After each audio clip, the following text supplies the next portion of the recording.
Okay, good morning, everybody. We're continuing our study of the book of Melachim. Melachim Aleph, Kings 1. We're in the middle of chapter 5, Perek He. We've been describing the grandeur and success and thriving nature of Shelomo's infant empire. We're just starting out. Shelomo has taken charge of the kingdom. His wisdom is legend. And now we've been reading about the economic success of the empire. Financially, they're successful. We get the vision of the Jewish people being tranquil and calm. There's no attacks from our enemies. People are in awe of us. We've basically fulfilled much of what the Torah promises in the blessings in the Torah about where we want to go, right? And so we are this young nation who is starting to mature and finally reaching our stride.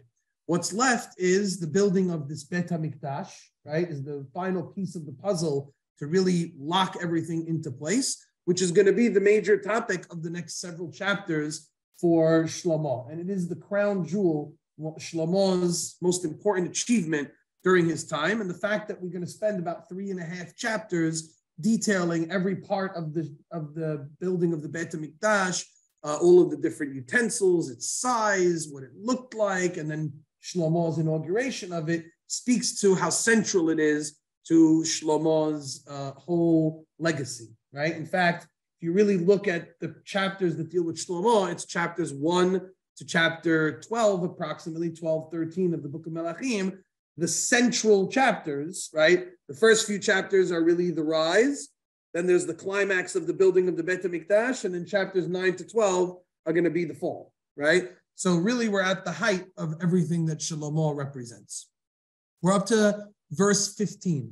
We've been describing Shlomo's wisdom and how he knew everything and how he strived for his empire to be at the forefront of all of the world's knowledge. And a lot of that he did through his own hard work and acquisition and the divine gifts that Hashem gave him. But now we're also going to see that Shelomo, when he wasn't an expert in something, imported the wisdom from other places and trained his people to become leaders in those areas. And one of those areas is in architecture and infrastructure, building. We're going to see here that Shelomo is going to make a relationship with an outside king, Hiram Melech Tzor, Hiram the king of Tyre. And he does so for a very specific reason, because they're experts in one area that he really needs. And he's going to import that wisdom and the resources from there to help him build the Bet HaMikdash. Let's look at Pasuk 15, Pasuk Tedvav.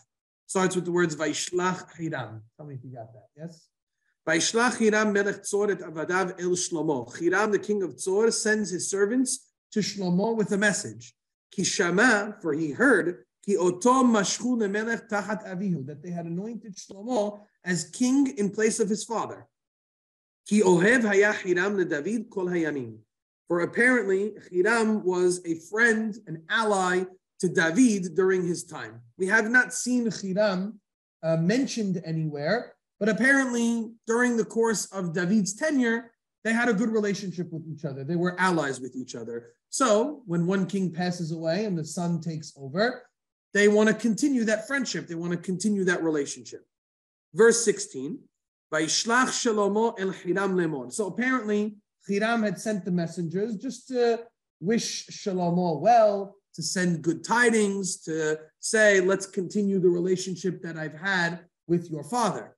Shlomo sends back to Hiram, verse 17, Atayadata et David avi. You knew my father David well, and you also knew ki lo yachol livnot bayit l'shem Adonai Elohav, that he was not granted permission to build a home for the sake of God, his God, milchama asher sevavu, because of the turmoil, the war and chaos that had surrounded him. So many enemies, so many people attacking him.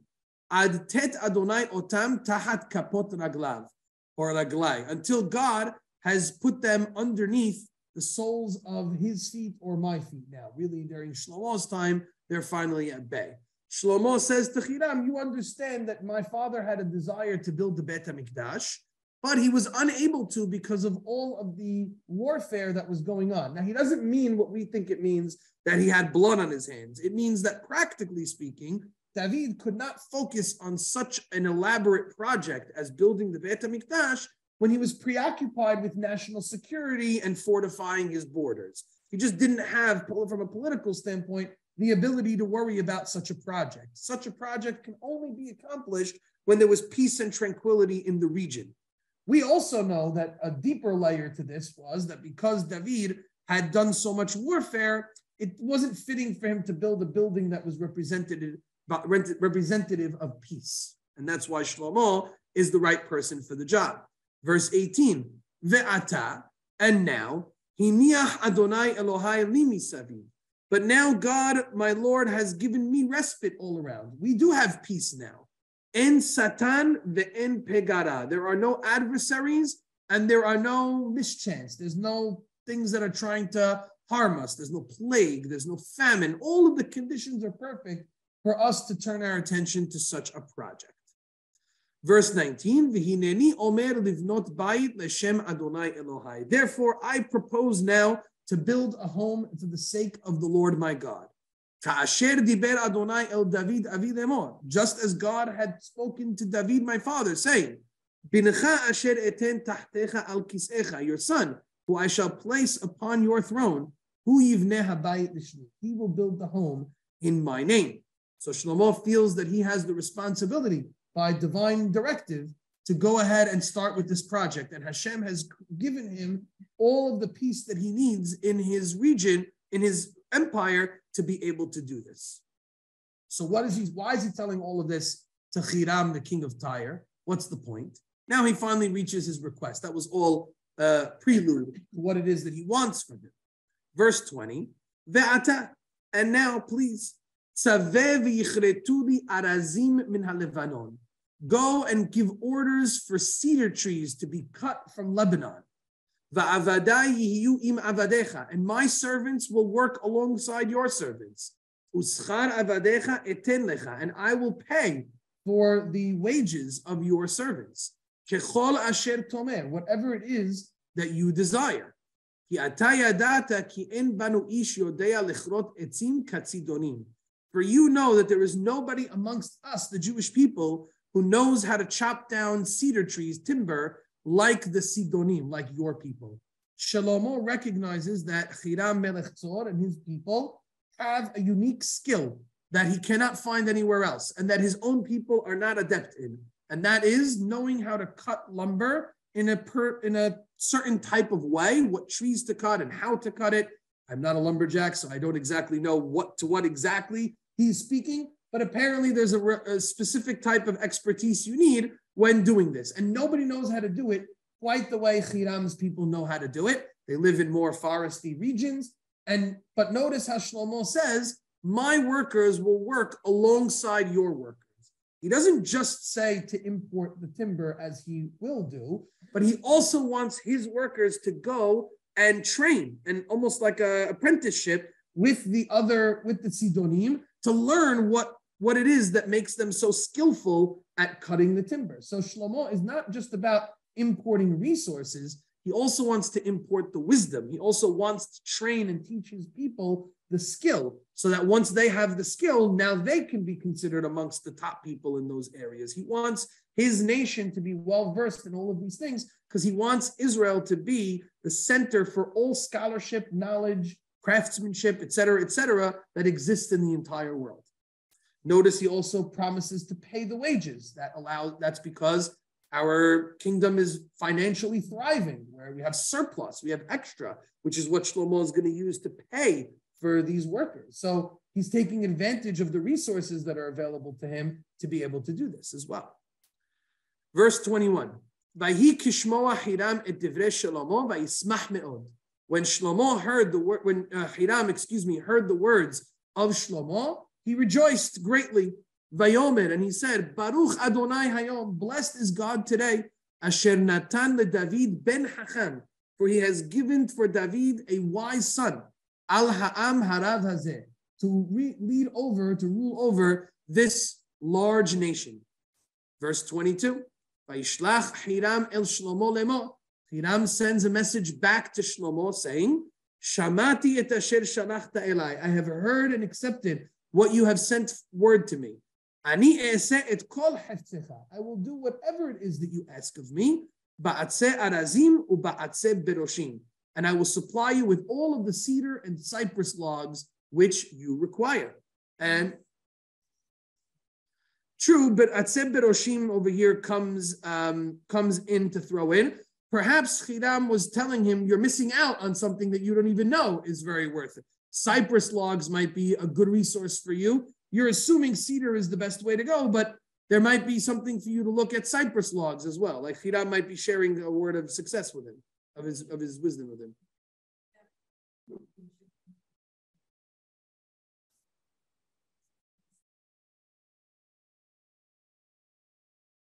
Did we speak about wood? I am vaguely remembering what you said. I just have to go back and review. We did have a conversation about this.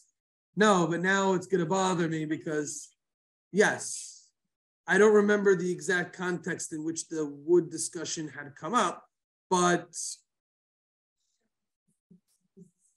right. Cedar logs are generally a symbol of what?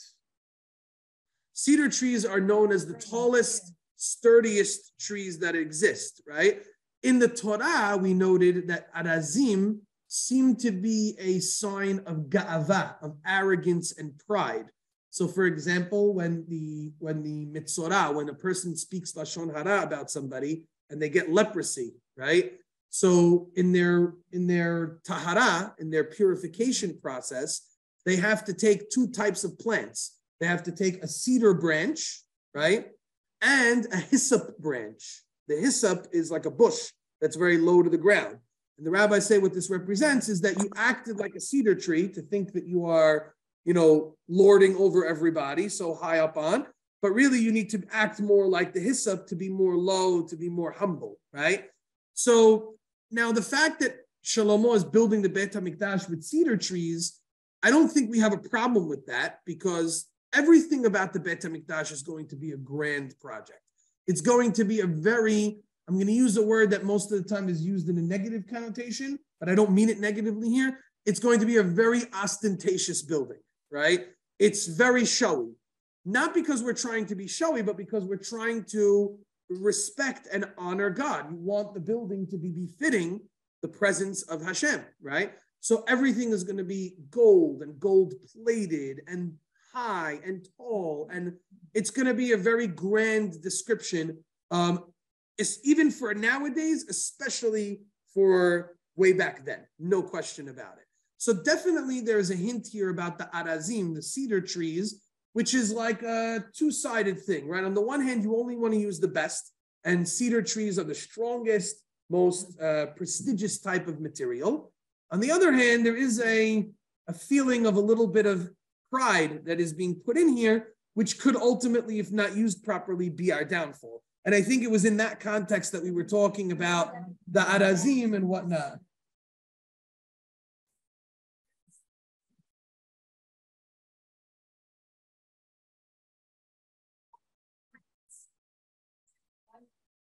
Okay, good. So Hiram, so the truth is I was wrong what I said before. We have seen Hiram in the past, and we do see that Hiram and him were friendly with each other. And Hiram had sent already cedar trees to David to build his own home and didn't sit well with David because he didn't like that concept of, first, just the very fact that he would have a palace and Hashem wouldn't have a home. And then additionally, because he felt it maybe represented a little bit of arrogance and pride. Okay, good. Excellent. Way to bring it up. Tag team. No, it's very, very good. You put it together. Absolutely. Excellent. Okay. Continues Hiram in Pasuk 23, in Pasuk Kav Gimel. After telling him that he will provide him all of the lumber that he needs, don't forget that Shlomo asked him also for manpower. He wanted them to train in the skill. So look what Hiram says. He says, Avada yoridu min ha-Levanon yama. My servants will bring them down to the sea from Lebanon. Va'ani asimem doverot bayam ad hamakom asher tishlach elai. And at the sea, I will make them into floats and deliver them v'nipatztim sham ve'atatisa, to any place that you designate to me. So he's going to bring the lumber down there. They're going to turn it into floats to be able to take them and deliver them to wherever it is that Shlomo wants them to be delivered. So he's going to give him shipping and handling as well, right? Which pretty efficient. He had Prime, so we'll take that. But in return, you will do what I ask for, which is to provide food for my household. So Hiram obviously is aware, I guess he senses, that there is a surplus of food in Israel and that Shlomo has what to provide him with. We already talked about the food that was on Shlomo's table, the grandness of Shlomo's daily consumption of food in his house. And we know that he's collecting a lot of taxes from the people in the form of food. So Shlomo has a lot to give up. Hiram probably is aware of this somehow, and as a result, asks for the thing that he knows he can get out of Shlomo. And Shlomo is going to agree right away. So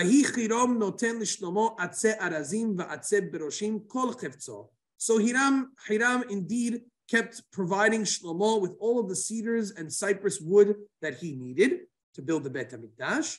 And also we'll see that he will use some of it to build his own palace as well. Verse 25, Ushlomo natan leChiram 20,000 kor chitim makolet lebeto. And Shlomo delivered to Hiram 20,000 kor of wheat, which is an exorbitant amount of food, enough to feed all his servants as provisions for his household. The 20 kor shemen kativ, and 20 kor of pure fine oil. Ko yiten Shlomo leChiram shana b'shana. This was Shlomo's annual payment to Hiram. So there's a trade-off that's going on over here. We have our first trade deal between Israel and a foreign power. And it seems like it's very amicable. And both people get exactly what they need and what they want. And the conditions are right for such a beneficial type of relationship. This is just the first of many relationships that Shelomo was able to make with the neighboring powers, right? And this is why Shlomo's kingdom is very different from all of the other types of kingdoms that we will encounter.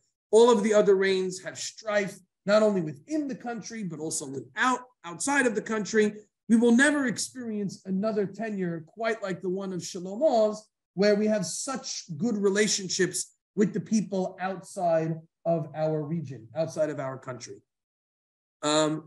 This will also get Shlomo into a bit of trouble as well, right? We've already seen he married the daughter of Paro. He did that for an alliance. Shlomo is going to make many, many alliances. The whole idea of him marrying 1,000 women is not because he took care of or had a relationship with 1,000 women. Okay, I think we could all get why that's a problem. But it was more for alliances. That was a way of making an alliance, making a treaty. You'd marry the daughter of the other king, and that would be considered a treaty that you make. So Shlomo feels the need to make a lot of good political relationships in order to preserve the success of his kingdom. At the same time, some of those alliances will not go so well, right? And will actually cause us some problems. But Shlomo at least starts out very strong in this way. Any questions on that?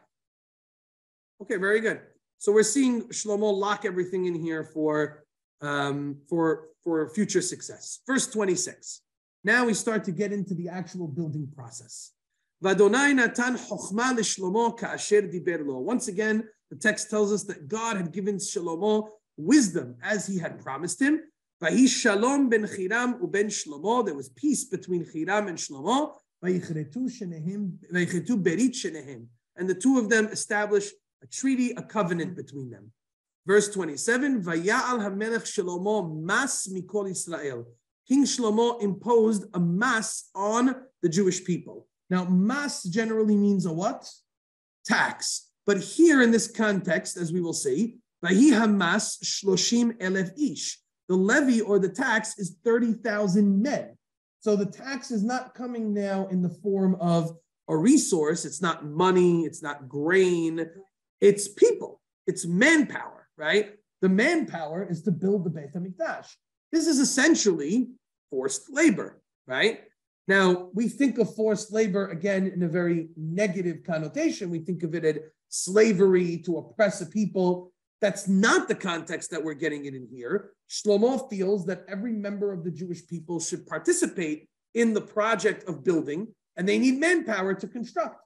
And so where's the manpower going to come from? It's going to come from the nation. And so each tribe, each zone is in charge of sending its best, brightest, and strongest to the construction area to help participate in the building of the Beit HaMikdash. When you think about it like that, that's not a negative. It's a draft, but not right. It's a draft for the purposes of building, constructing this very, very important edifice that is going to become the center of the Jewish world. But you can't help what? Of course, I'm sure that people viewed it as an honor, right? But one cannot help but notice the word mas.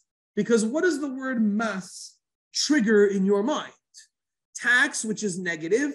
Also, when else in history have we been taxed in the form of manpower? The slavery in Egypt. So this week, Parashat Shemot, we're going to see that what did the Egyptians do? They placed upon us taskmasters to enforce forced labor with the purpose of torturing and oppressing the Jewish people. So again, this is not for the purposes of torture and oppression. Clearly, the context is very, very different. At first glance, you might say, Rabbi, how are you going to compare the two of them? But the text, in the way that it's using the wording, is nevertheless giving us a picture of forced manual labor. Yes, it's for the purposes of building the Beit HaMikdash, but I think there's already an ominous tone by the Psukim that this could go sour very, very quickly, in that people are being forced to work to produce such a project, right? Yes, it's for the ultimate benefit of the Jewish people, but we will see eventually the people will come back to Shelomo and back to Shlomo's son and say, okay, we need a break, right? We need respite. Right. That's interesting, right? When you compare it to its predecessor, the Mishkan, which was the smaller version of what the Beit HaMikdash is going to be, there you get a sense of enthusiasm, of wanting to participate, of everybody chipping in. They brought so much that there was too much material, that it was overflowing from Moshe.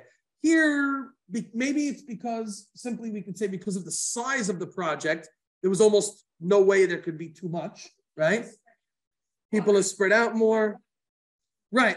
The people have their own, no, that's true. Yeah, no, I hate to say it that way, but exactly. We have property, we have fields that we have to produce. We're not living in the midbar with man coming down from the shamayim, so all our needs are taken care of. So we have one focus and one focus only, which is building the Mishkan. 100%. Gloria is 100% right. People have lives, they have jobs, they have families, they have things that they also need to take care of, which means to give time to the Beit HaMikdash had to be pulled away from other responsibilities that they have.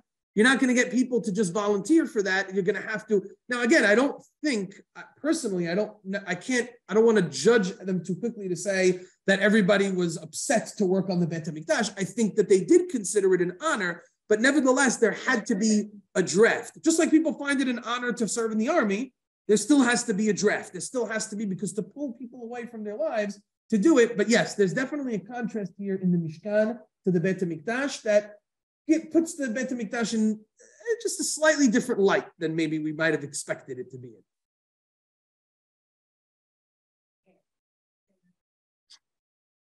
Yeah.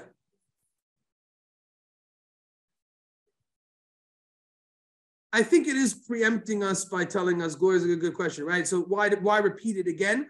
I think it is telling us that if you're questioning Shlomo's decision to get into a treaty or an alliance with a foreign power like Hiram, and now how he's going to go about building the Beit HaMikdash, remember, this is the wisdom that Hashem has given him.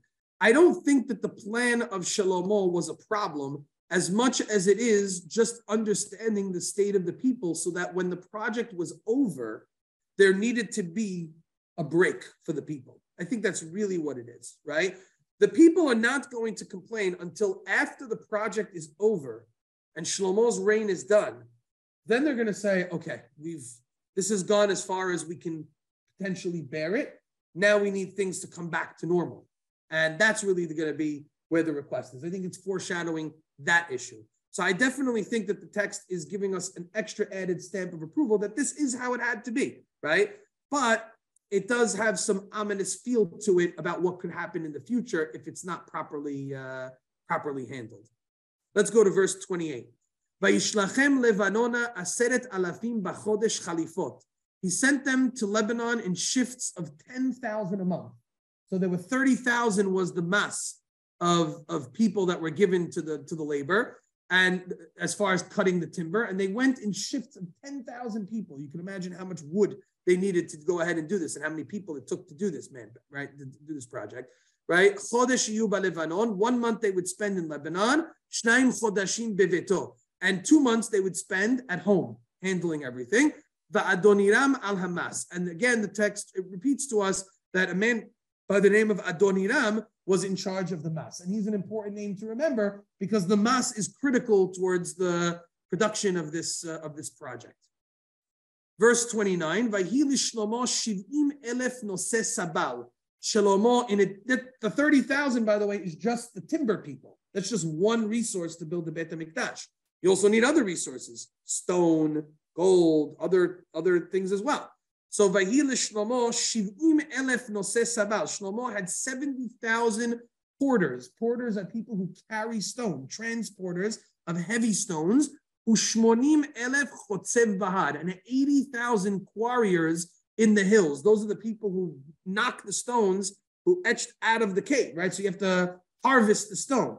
So it's taking 80,000 people to harvest the stone necessary for the Beit HaMikdash, and 70,000 people to transport the stone from where it's being taken in the mountains to the site of where the Beit HaMikdash is going to be built, right?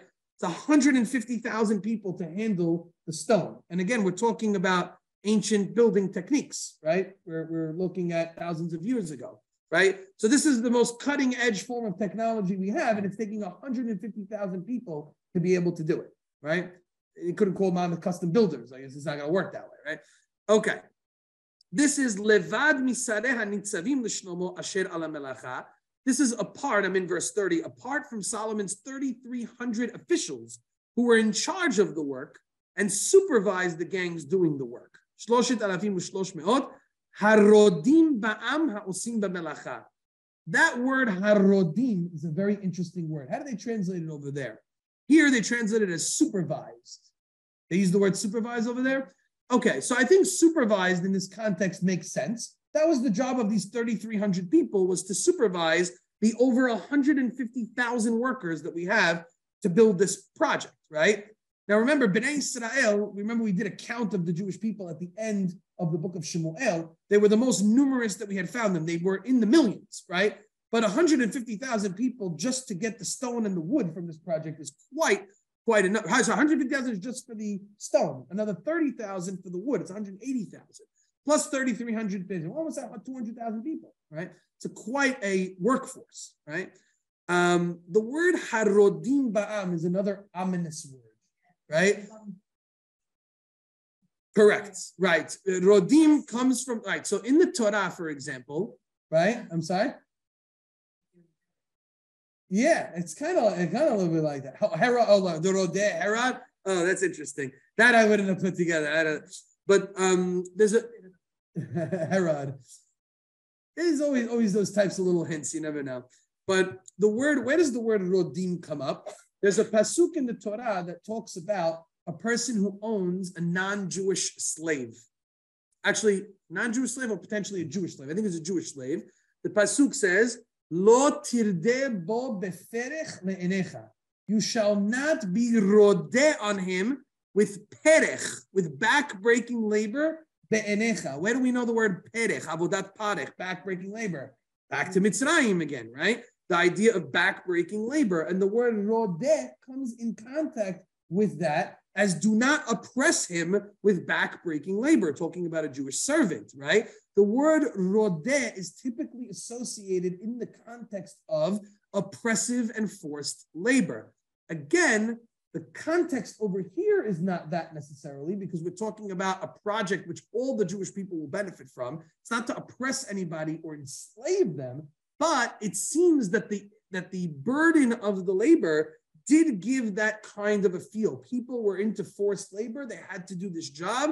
And until the project was done, there's feelings that are going on over there. And that's, again, there's little words, mas and rodeh, that the text is giving us as little hints to foreshadow for us that if not done properly, this can go off the rails.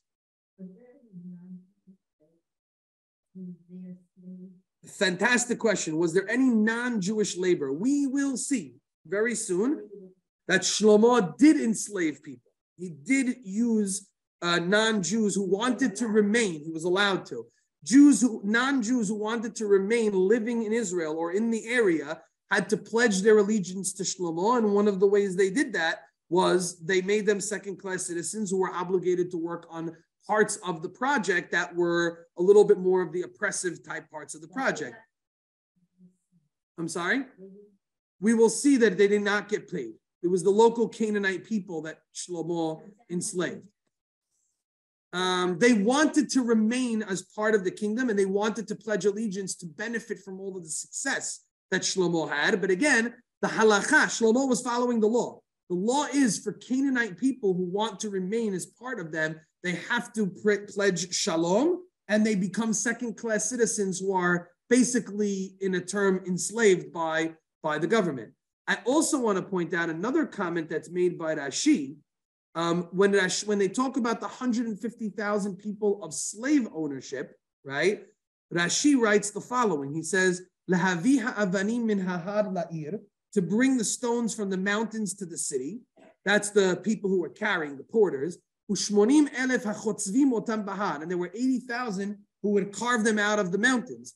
Hare me'av ha'chamishim elef, 150,000.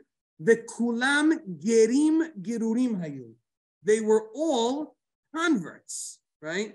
They were all people who were of non-Jewish descent, who wanted to remain, as we said, part of the kingdom and wanted to be a part of this success. Not unlike what we experienced when we left Egypt, and the Egyptians, many of them saw the great miracles that Hashem performed, and they too joined in. They were called the Erev Rav. So Rashi tells us that according to Hazal, which is based on a pasuk in Divrei Hayamim, they used convert labor. Kulam gerim gerurim hayu shenidgairu mehamad gdulat Shlomo. They converted because of the greatness of Shlomo v'shulchano and his table. They saw the success and they wanted a piece of it. V'chen katuv b'divrei hayamim. So it's recorded in the book of Chronicles. Vayispor Shelomo et kol hagerim vayimtzaem me'av v'chamishim elef. It says that Shlomo counted the gerim and he found them to be in number 150,000. Vayas mehem shivim elef. He took 70,000 of them to be porters, 80,000 of them to be quarriers in the hills. So Shlomo is choosing not to use the Jewish purebred labor, as it were, but rather to use the gerim who wanted to be a part of it, so as not to, I guess, disrupt the other parts of Jewish life, or that was how he found a way to subjugate them to the Melucha, right? So all of that seems to definitely be coming out in the words of the Tanakh and in the words of Hazal. Questions on that? Okay, excellent. Thank you for bringing that up.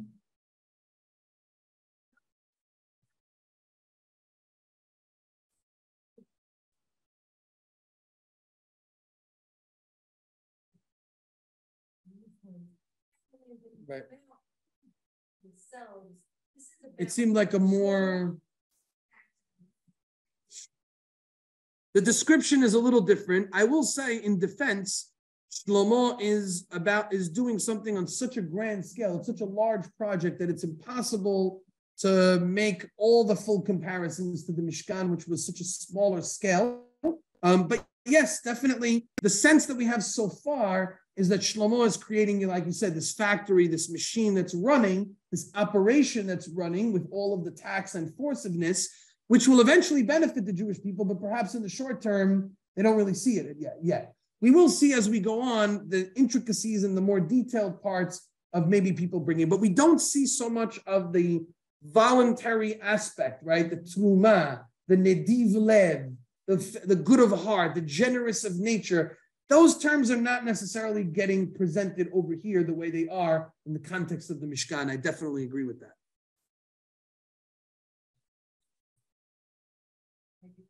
Did Hashem ask for?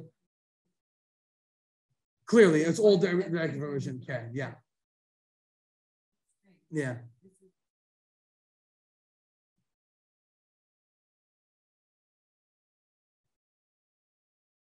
You're saying the dimensions and all of the different descriptions.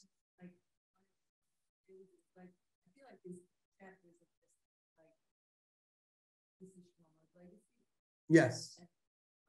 But there's a lot of words also. Interesting. No, but we think that Olam Hazeh, like these things, Hashem's house needs to be something to talk about. But if you go, when I went to Greece and I saw like the pagan temples, like it was a little sad because I kept saying like, oh, like now I can picture what, what like really what happened. Like, right. Well, the pagan temples probably borrowed a lot of the same architecture, or maybe we borrowed from them to a degree. In there, in the time before Shelomo built the Beit HaMikdash, so it's more like temple to build a temple a la the pagan. Yeah, look, I mean, there are certain things that are going to be in common to all temples and all religions because what? It's an architecture thing. It's an architecture thing. I think also whatever God you're worshiping, I think there seems to be a pretty big standard that if religion plays an important part, you want your edifice to be very grand. You want it to be suitable for the gods in the pagan case. For us, it's we say, the rabbis say, en aniyut bimkom ashirut. You can't cheap out in a place where it's important to show your generosity, your strength to that, right? It is. It's a weird dynamic. Correct. On the other hand, if it's too elaborate and ostentatious, people are exactly, yes. It's a fine line, I guess, between it, but it really depends on what's the kavanah. If the person is doing it l'shem shamayim, which I'm going to assume Shelomo was doing it l'shem shamayim, right? If it's done l'shem shamayim, then the opulence is there because you want it to be a center for everyone to look to. Shlomo, we will see when he inaugurates the Beit HaMikdash, he envisions the Beit HaMikdash as a central place of worship, not just for the Jewish people, but for the whole world. He wants this place, this house, to be a place where all people all over the world can flock. People will not come to see a very modest, very timid type building.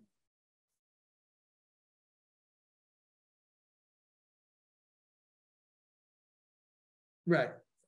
But that's because of the history and the religion that has happened to them. Right. People come to see the Kotel and the Wailing Wall because it was the location for what used to be and the holiness and the religion. So yes, you can for people who are religious, but people who are not religious couldn't care less.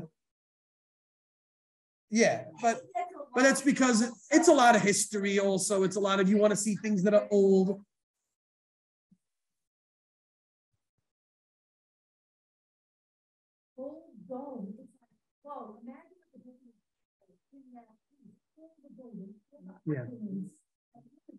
Yeah.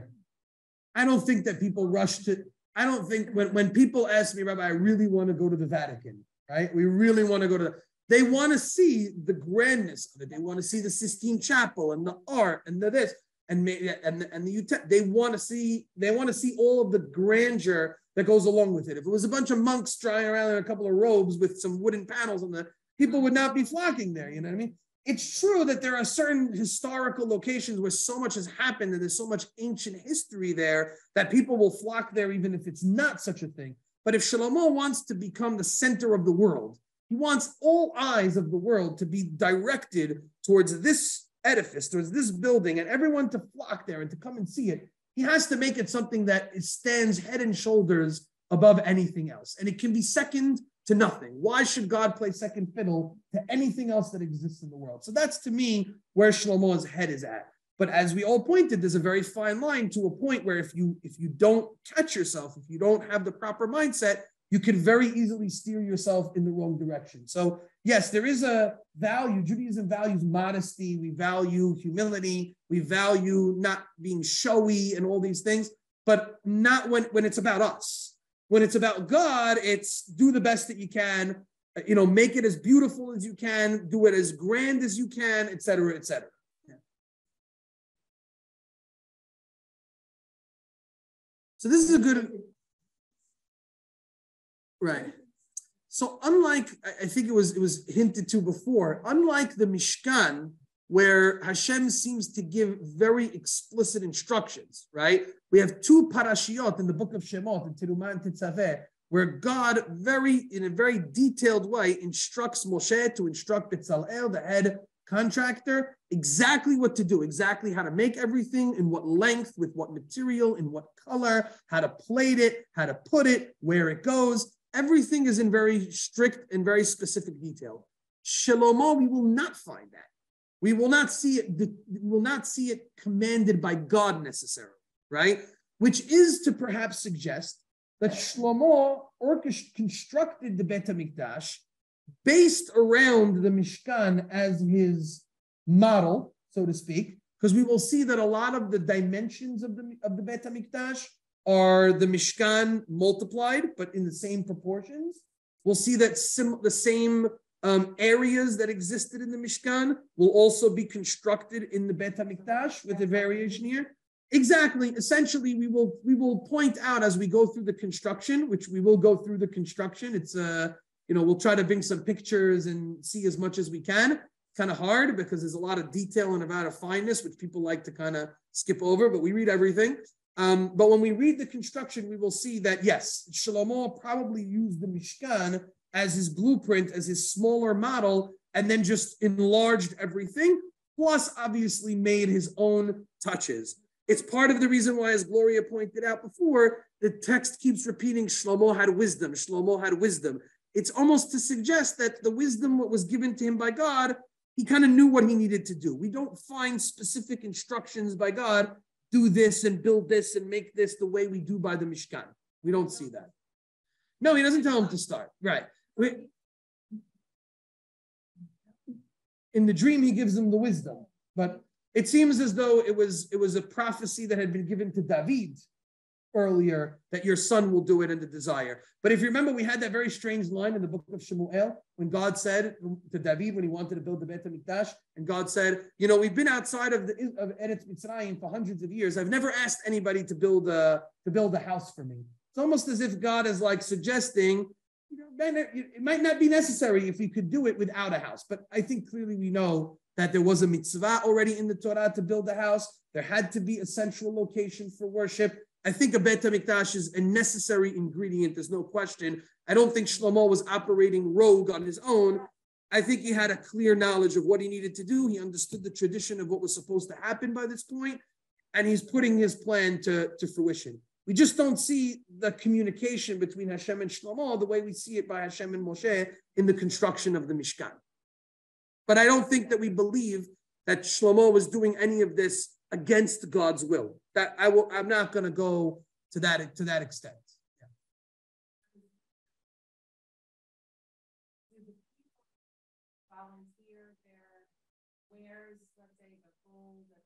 We don't see.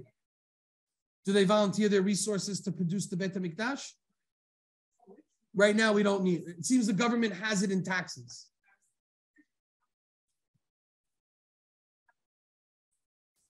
The foundation and the structure, and then afterwards, when it comes to embellishing and all that, that's maybe when people say. We'll hold off and see if we can't find anything in the text. But as far as what we've seen so far, it seems that it's mostly a centralized government project that others are contributing to via tax and manpower, and the government is controlling this project. Shlomo's cabinet and Shlomo's reign is controlling this project. It is not as much, to Amy's point, an individual, people-driven project as much as it is a government-driven project. It's too big. Correct. Yes. That's what I'm trying to say. I don't think, given the size and the grandeur of the Bet HaMikdash, I don't think it was possible to implement the same structure. It wouldn't have worked. The same structure of building the Mishkan on such a smaller scale would not have worked for the Bet HaMikdash in this sense. Yeah, he's bringing in outside expertise and help, the people of Hiram. You need everything, 100%. Shlomo wants the best of the best, the top of the top, and he'll get it however he needs. Yeah. Verse 31. Vaytzav hamelech vayasiu avanim gedolot avanim yekarot leyased habayit avne gazit the king ordered huge blocks of choice stone to be quarried so that the foundations of the house might be laid with hewn stones, right? We're going to cut these beautiful large stones to build the foundation of the Mikdash. Verse 32, Vayivselu boneh Shelomo uboneh Hiram v'hagivlim. Shelomo's masons and Hiram's masons and the men of the Givlim shaped them. Vayachinu ha'etzim v'ha'avanim livnot habayit. And they prepared the wood and stone to build the house. So everything that we just talked about, all this manpower, all these resources, is just the preparation to build it. This is all just getting the raw material that we need shaped properly and formed properly to be able to construct such a large building. Something interesting that we are going to see later, which I'll point out when we get there, but I'll just foreshadow it for you now, is there is a law when building the Mizbeach, the altar. When you build an altar out of stones, what are you not allowed to do to the stones? You're not allowed to cut them with metal, no iron, right? Interestingly enough, Shelomo will implement this law not just on the altar, but on the whole Beit HaMikdash. He will not allow, to a degree, he will not allow any stones to be cut at the site of the Beit HaMikdash. He refuses to allow iron and metal to be used at the Temple Mount to cut the stones at the Mikdash. All of the preparations of the stones and any cutting of the stones has to be done off-site. It's a version of this law. It's a little different because the law in the Torah is you can't use cut stones with metal for the Mizbeah, which means you have to find another method to cut them, which we will see. Shelomo uses this other method, that famous worm, the shamir, who cuts through stone to be able to fashion it in a miraculous way. We'll see Shelomo uses that. The text will actually make specific mention of it. What? A worm. There is a specific type of insect that they know, an animal that does. Correct. They say it was the shamir was created on the first day, the days of creation, Ben Hashem Hashot. It's a miraculous thing that was put on this earth just for that function, just to help them cut the stones of the Mizbeach so that it wouldn't be used with iron. So that's what the Torah says by that. But Shlomo took the concept, he took the idea of not using metal at the site of the Beit HaMikdash because the Beit HaMikdash represents peace, it represents shalom and bringing people together. And he refused to allow any stone to be cut with metal at the site of the Beit HaMikdash. It had to be cut off-site and then brought to the Mikdash to be placed into the building. A fascinating idea. We will see that Shelomo will implement many of these types of rules and regulations that mirror the building of the Mishkan in a much larger, much grander scale. Questions so far? Parts of it we will see. Yes. 10. I think it's 10. Yeah. But the Beit HaMikdash does seem to be 12 times the size because, as Rabbi Israel points out, the Mishkan was 10 by 30 by 10. So 10, 30, 10 high. Okay? That's it. 10 amot, 10 cubits. And amah is about 1.5 feet by our dimensions. There's a debate about how big it is, but let's go with 1.5 feet. So 15 feet wide by 45 feet long by 15 feet tall, which is a decent height, right? But it's small, right? The Beit HaMikdash was seemed to be for a total of 3,000 square cubits. 10, right? 10 by 30 by 10, a total of 3,000 square. The Mikdash was 20 by 60 by 30 for a total of 36,000 square cubits times 12. 3,000 to 36,000. It's a multiple of 12, right? We'll see. Other things we're going to find are multiples of 10, right? 10 times the amount, right? We're going to see everything is going to be multiplied in larger scales when it comes to the Mikdash, 100%. Okay, perhaps in just the last couple of minutes, but we'll review this again next week, we have to start chapter 6. So chapter 6 through chapter 8, 6, 7, and 8 are the chapters that are going to deal with the construction of the Beit HaMikdash. 6 is going to give us a little introduction. Then half of 6 and 7 is going to be a lot of the details about the actual construction. I will apologize in advance that the details are going to be very, very detailed. But I think I'm dealing with a group of imaginative people who can, I think, construct things You've built homes, you've worked on plans before. So I think your expertise,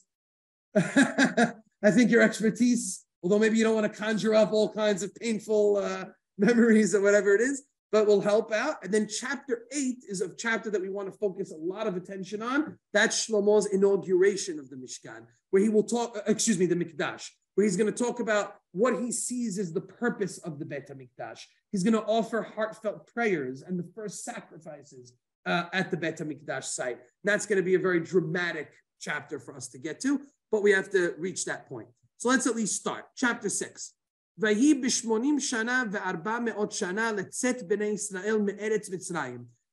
in the 480th year after the Jewish people had left Egypt, in the 4th year of Shlomo's reign, in the month of Ziv, which is not a month that we may be familiar with, they had different names back then, that is the 2nd month. So for us, the 2nd month is, we call it Cheshvan from Tishrei, but for us, it's probably, in this context, Chodesh HaSheni, it's probably counted from Nisan, it's probably Iyad, right? Ziv is probably the month of Iyad over here. Limloch Shelomo al Yisrael. So in the 4th year, in the month of Iyad, from when Shlomo took reign over the Jewish people, Vayiven Habayit Ladonai, the building of the house of God began, it commenced. Now, very important, that introduction. This is very strange. Generally speaking, anytime we've seen time get calculated, it always gets calculated in terms of the king, which happens over here. But all of a sudden, the text throws in this idea that we're 480 years since the Exodus from Egypt. Why does that get put in here? We haven't seen that point of reference used. First time that I can remember in the Nevi'im that this point of reference is used.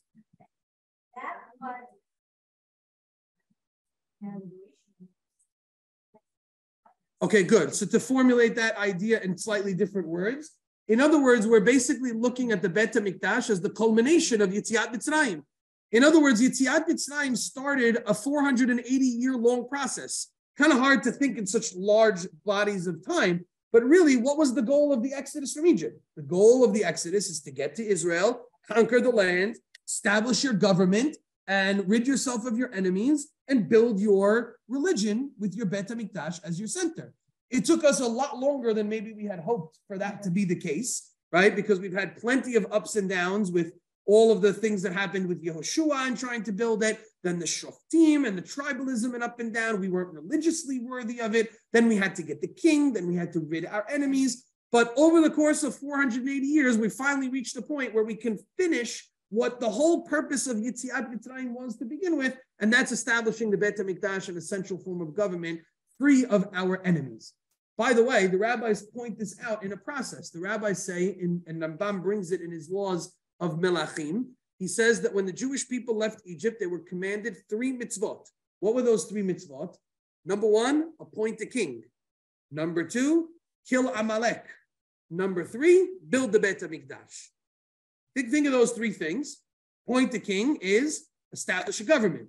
To establish a government, you need to have a land that you rule over. So you got to have a land and establish a government. That's your king. Then you have to get rid of Amalek. Amalek is not just Amalek, but all of your enemies. National security. Solidify your borders. Once that's done, build the Beit HaMikdash. We've done that. We've appointed ourselves a king. Took us a time to stabilize the monarchy for a little bit in the book of Shemuel. During the course of that time, Shaul and David collectively rid us of all of the enemies, Amalek, Pelishtim, Moab, Ammon, etc., etc. And now we're ready to build the Beit HaMikdash. So we followed the timeline exactly as it was given to us when we left Mitzrayim. And that might be what the text is hinting to us, that this building of the Beit HaMikdash closes a chapter in Jewish history that began way, way back, almost 5 centuries ago when we left Mitzrayim. That's the connection. Yeah.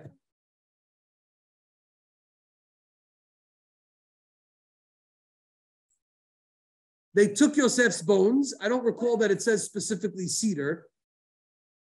They brought it with them.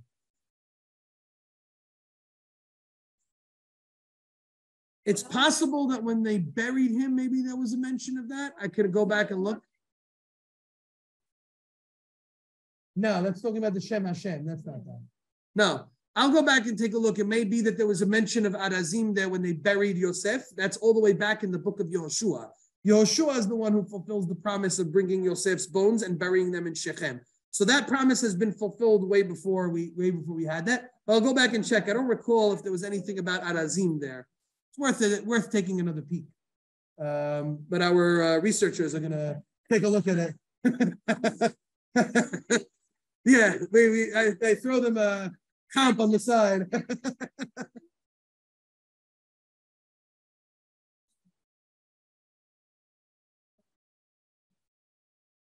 The promise of Berit ben Abetarim, but this is way after that. I mean, it was 400 years just to get to Yetziat Mitzrayim from the time of Berit ben Abetarim. Berit ben Abetarim focuses more on the Exodus and the conquering of Eretz Israel, the idea that they're going to inhabit the land and they're going to get land and so on. The Beit HaMikdash, I mean, again, these are all milestones, certainly. I think the connection is really between Yetziat Mitzrayim and the building of the Beit HaMikdash. Yeah, like bookends, exactly. So I think we'll pause it there. Next class, we're going to go through chapter 6 from the beginning, but I just thought it was important to give that little introduction, that little mention to the connection of Yetziat Mitzrayim. Be'ezat Hashem will work on chapters 6, 7, and 8 in the coming classes.